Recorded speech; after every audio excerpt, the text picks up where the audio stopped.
Good morning, everybody. It is our pleasure, on behalf of Estonia and Norway, to inform you that the Security Council has just unanimously decided to extend the mandate of UNAMA in Afghanistan for 6 months until mid-March next year. This means that UNAMA will maintain its current broad and flexible mandate, which includes human rights, women, peace and security, and humanitarian assistance. As the situation in Afghanistan remains unpredictable, the members of the Security Council have agreed to use the next half year to assess how UNAMA best can support the people of Afghanistan going forward.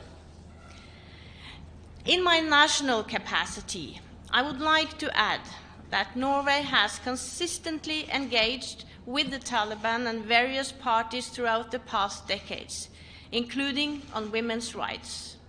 We have recently evacuated a number of women peace builders, human rights defenders, and journalists to Norway, where they can safely continue their work. We will continue to support the work of women peace builders and human rights defenders both in and outside of Afghanistan. In our talks with the Taliban, we will remain steadfast on women's rights and inclusion. Thank you. And I give the floor to Sven. Thank you, Mona. We would like to underline what this adoption enforces. The unanimous position of the Security Council to support the Afghan people through a continued presence of the United Nations on the ground.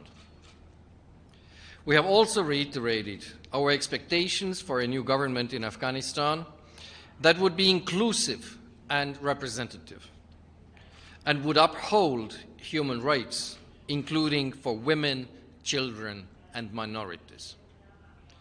As penholders, Estonia and Norway will continue to support and strengthen the voices of women peace builders and human rights defenders in Afghanistan.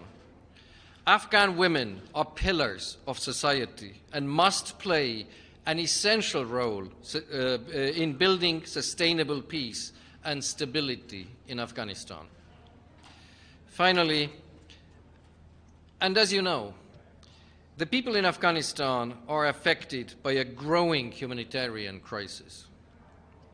Half of the population is in urgent need of aid.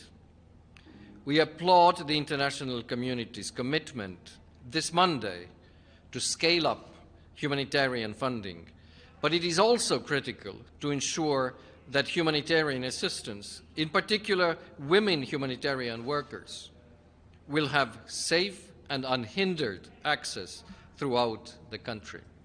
Thank you.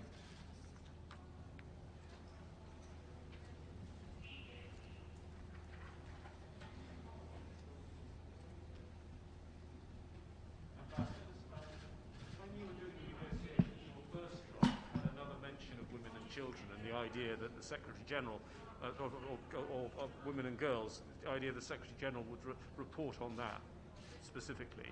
That was dropped because Russia and China objected. Were you disappointed that the resolution had to get watered down? We expect the Secretary General to report on women's rights and also on as is in the resolution. I mean, the whole sort of social development in Afghanistan. Of course, that will include also women's rights. And speaking in your national capacities, one of the things that UNAMA did was support elections and encourage democracy. There doesn't seem to be much chance of democracy right now. Has the world given up on democracy for Afghans? And not at all. We will continue to engage and to encourage Taliban with the formation of a new government to be more inclusive and more representative, including with representation of women. And to your Estonian colleague, I mean, in terms of UNAMA's size, do you think the enormity of the humanitarian situation means actually the UN will end up sending more people to Afghanistan? We will have to know. The mandate has been extended for 6 months, exactly for the reason that we have to wait and see the developments. We are going to have now every second month a discussion in the Council on Afghanistan and getting a briefing from the Secretary General. And according to that, we will have to see what is the best way forward. Thank you very much. Yes, one question, please. In terms of other possible developments regarding the mission, can you describe what you foresee in 6 months, how the mission might be changed? We will have to wait and see. Thank you, Ambassadors. Thank you.